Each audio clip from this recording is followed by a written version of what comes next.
Hello boys and girls, today we are going to make an Advent wreath in Google Drawings.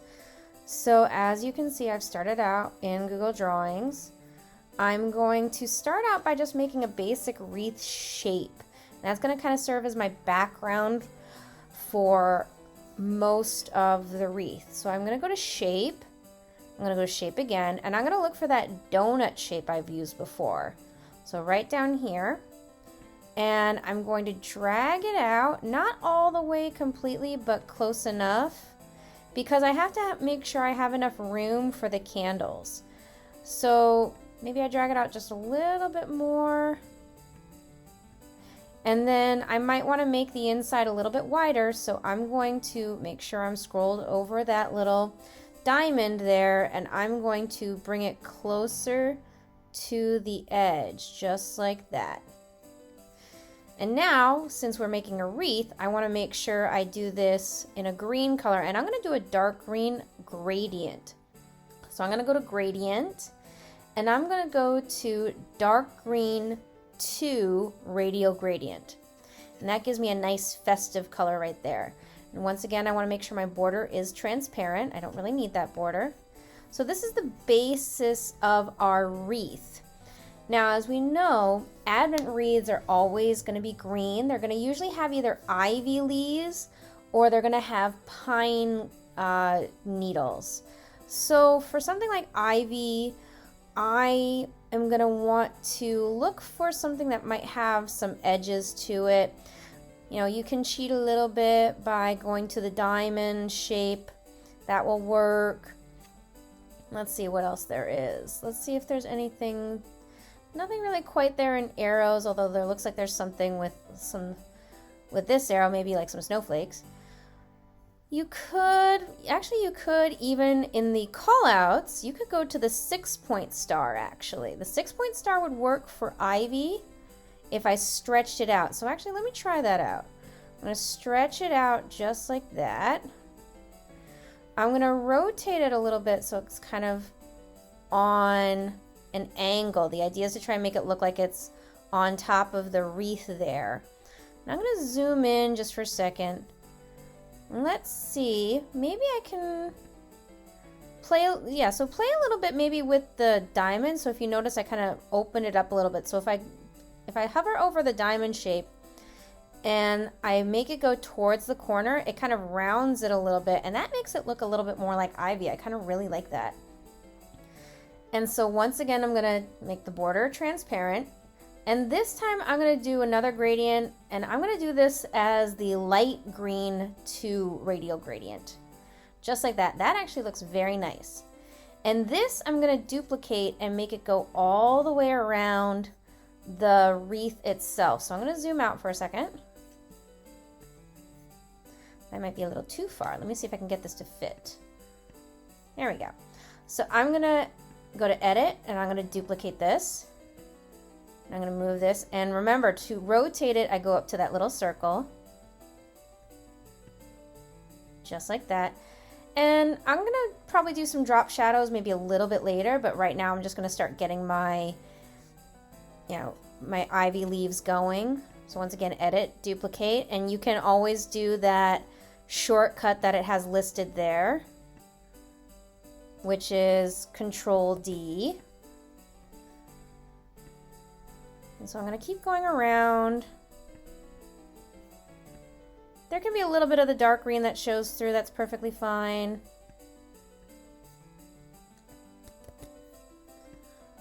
That's the idea of having the dark green wreath underneath, is to kind of make it look like it's layering on top of something.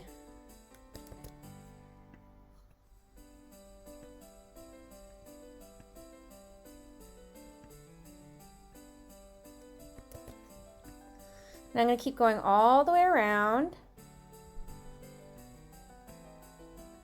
making sure that I have ivy leaves going all the way around, and it's on top of, we're going to call the darker wreath, the darker part of the wreath, the pine, so that way it kind of looks like pine needles right there, or we can pretend it's pine needles.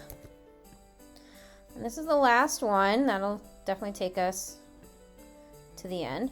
And so now is when I'm going to do a little bit of drop shadow.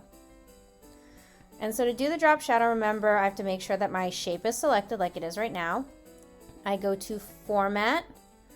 I go down to Format Options. And I'm going to click on the drop shadow right there. Now, it doesn't look like anything happened. So I make sure I click on that little arrow. And now I'm going to actually play with the transparency. I'm going to bring down the transparency to about 25. I'm going to give the raise up the distance a bit because now you can see there's something there. And I'm going to blur it. I'm going to put the blur at about 19 or 20. And I have the distance at, let's put that at 10 actually. We don't really need it that high. Don't go too high because if I do super high, like that actually doesn't look that good. So I'm actually going to keep it super low, probably about a 10. 10 looks pretty good. And I like that. And I'm going to keep the angle where it's at. And I'm going to do that all the way around. So remember I have the transparency down at 25.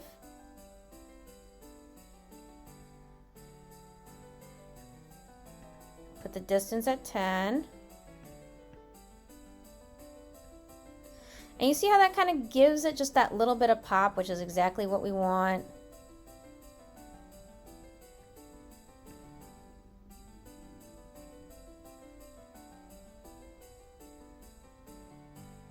Now, if you don't get them quite right, because Masika's having a little bit of issue with some of them, it's okay. If you can't get them quite right, it's okay. Just get them as close as you possibly can.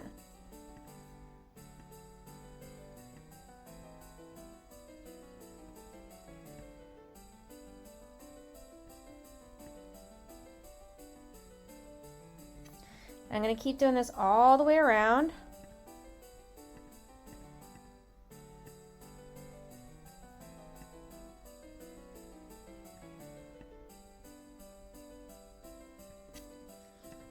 And as you can see, it's giving it that sort of nice little pop to it.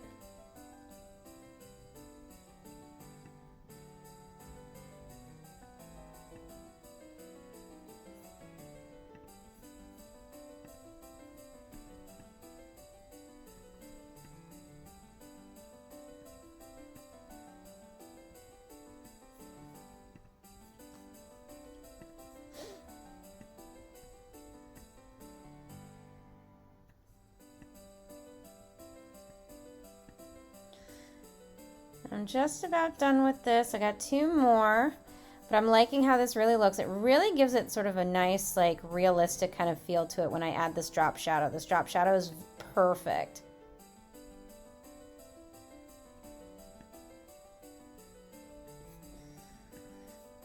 Now the last one.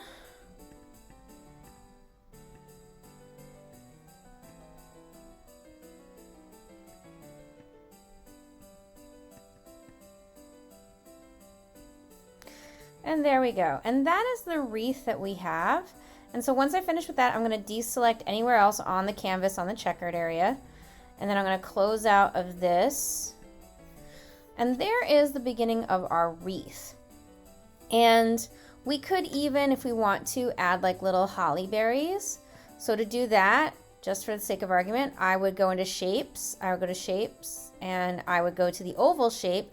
And I'm just going to do a little circle. Well, that's pretty big. I'm going to scale that down.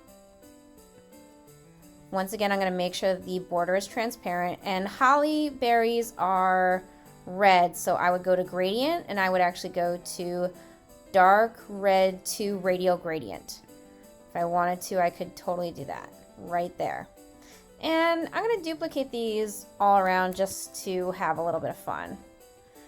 Now, give a little life to the Advent wreath. And later, if I wanted to, I could add some drop shadows in there if I want to. You don't have to. These actually look pretty good on their own.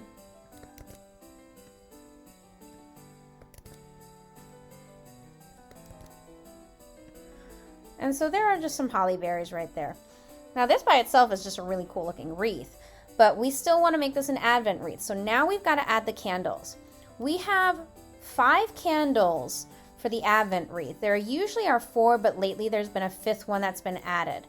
So there are 4 that circle the actual Advent wreath, and then there's usually one that's in the middle. Sometimes it is on a point, but usually it might be in the middle. So we'll start with the 4 outer candles. And those 4 outer candles are going to be, 3 of them are going to be purple, and 1 of them is going to be pink. And they all represent different things. So the purple ones, which are for weeks 1, 2, and 4, are going to be the prophecy candle, the Bethlehem candle, and the angel candle. And we're going to start with those. So remember, this is for 1, 2, and 4, those three weeks. And to start this off, I'm actually going to go to the rounded rectangle shape that's right up here at the top. And that'll work for my candle. So I'm going to start doing maybe right about here. And I don't want it too tall because I do want to have enough room to put a flame up top.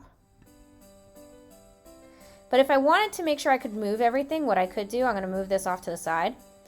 If I wanted to move everything down so that way I could add a flame at the top, what I can do is I can select my entire wreath, just like that. So I click and I drag, so I make sure everything is selected. I go to Arrange, and I hit Group. And now all these pieces are together, and I can move them down together. So if I click off, but then I click back on it, I can move all of these guys together as one. And that gives me enough room that I could move that down, so that way I have enough room for my candle right here. And I'm going to actually do that. Now remember, this is a purple candle, so I'm going to change the fill color. I actually want to do gradient again. Now I'm going to do linear this time. I'm going to do dark purple linear gradient. And it's going to look like that. Let's see how the light one looks just for sake of argument. I actually like the light one better, so I'm going to switch it to the light one. And once again, no border.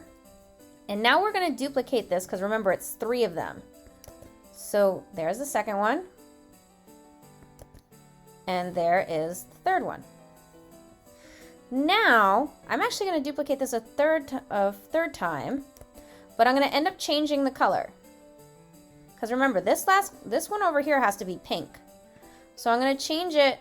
Let's see how the light red 2 looks. That's not quite pink. So actually, let's see if we can change that. So I'm going to go to fill color. I'm on gradient. This is when I'm going to go to custom. So I hit custom. I'm going to first click over here.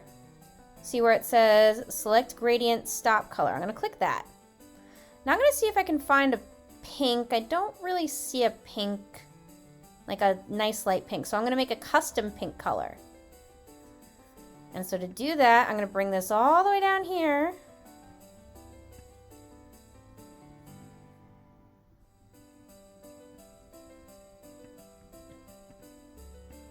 I like that pink, actually I like that, so I'm going to hit OK. And now I'm going to go down to the darker one. Once again, I'm going to make a custom color. Once again, I'm going to bring this all the way down here.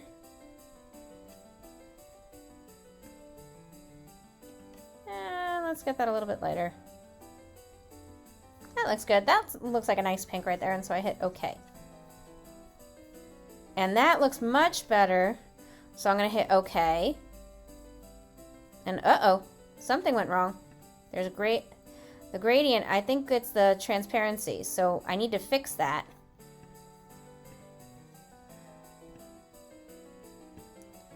So I need to fix this right here. So that means I got to go to this one. I got to change this custom color. I got to make sure it's all the way dark. There we go. It was too transparent. So now I'm going to make the middle one, which is the white candle. So once again, I'm going to hit this. I'm going to actually duplicate this. And usually the white candles in the middle, you can put it on the top if you want to, in which case you would have to move your wreath down even further, which is perfectly fine. So I'm going to go to fill color. I'm still in gradient. I'm going to go to white linear gradient. And that has a little bit more of a gray, which is perfectly fine. Kind of makes it look really nice. So I'm actually going to move everything down a bit. So I'm going to move those guys down. Then I'm going to move each candle down just a little bit. And then I'm going to put this guy right up here.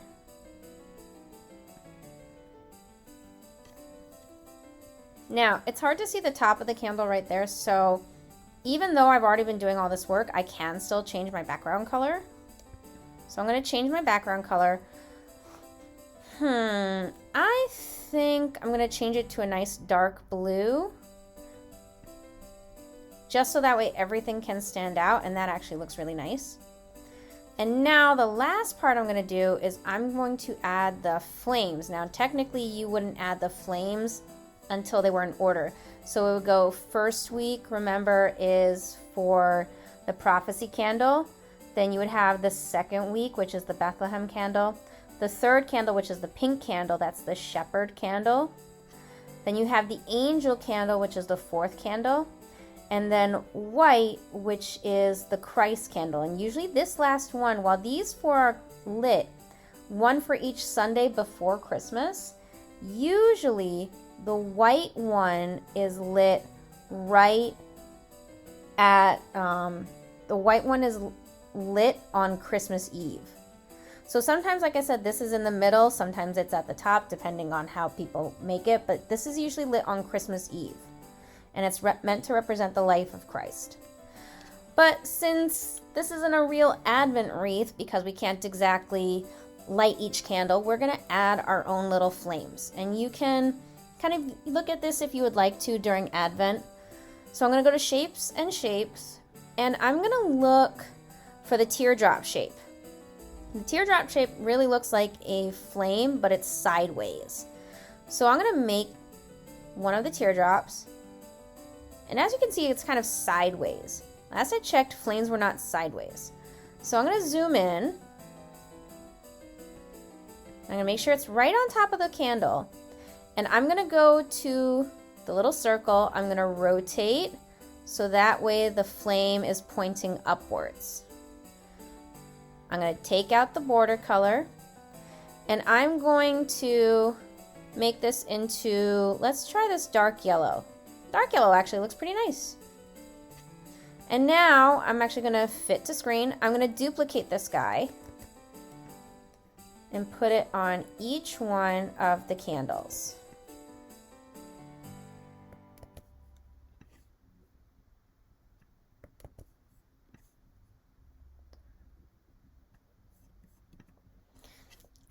And there you have, boys and girls, a lovely digital Advent wreath.